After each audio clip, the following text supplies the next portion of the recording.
Some people were getting their rail journeys in this weekend before the strikes hit.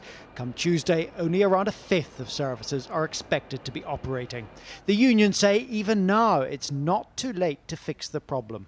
We've got 48 hours left and we can do some hard negotiating. We'll be available all night and all day during that period. But with the train operating companies not even contacting us to arrange a meeting, it's very hard to see where that settlement will come from.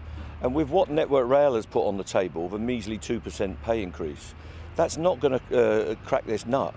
They also say the government, which funds the train operating companies, should be in the negotiating room. But ministers say this isn't just about money. These are complex discussions over about 20 different areas of modernisation. I can't undermine that by suddenly walking into the room and suggesting something completely different. The unions perfectly well know that those discussions take place with the employer. It's a stunt to suggest otherwise.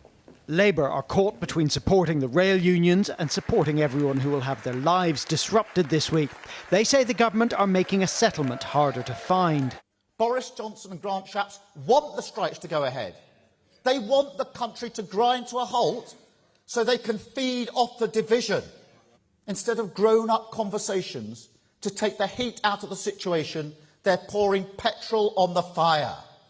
So far, rail travellers seem willing to spread the blame around. I suspect the rail workers are being a little bit greedy and also quite selfish. I mean, they're paid more than teachers, a lot of them. I don't know who to blame for it. I just know that it's very annoying. I did a good job as a teacher all the way through the pandemic and no one's giving me a pay rise for it, so I would suggest it was the rail companies that do that. Everything's gone up, even travelling's gone up, and for the service you get, it's diabolical, so... But what do you think the government could be doing about it? A lot more. But travellers may find it increasingly difficult to keep their sense of humour as the biggest rail strikes since 1989 are spread out over 3 days, and amid signs that more industrial action could be on the way before the summer is out. So, Carl, with less than 2 days to go, is there any hope at all that these strikes might be averted? Not very much, Geraint. The RMT and Network Rail have been in talks today, although with no news of a breakthrough. But when it comes to the train operating companies, well, they can't even agree with the union about who's been willing to talk to whom and when, much less do anything more substantive. And of course, on the political side, as you've heard, the rhetoric has been getting rather overheated. So I think anyone planning on travelling this week has to assume the strikes are going ahead. And if the next week wasn't enough, there are reports tonight of another possible strike.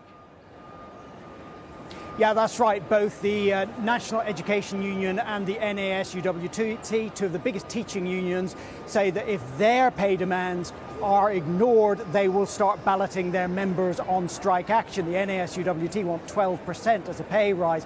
This is the problem with inflation. The amount of money people need to pay for the things that they already buy goes up, and there's intense pressure on employers and government to try and meet those demands without fueling more inflation. It is difficult and, as we've seen, potentially divisive. OK, Carl, many thanks.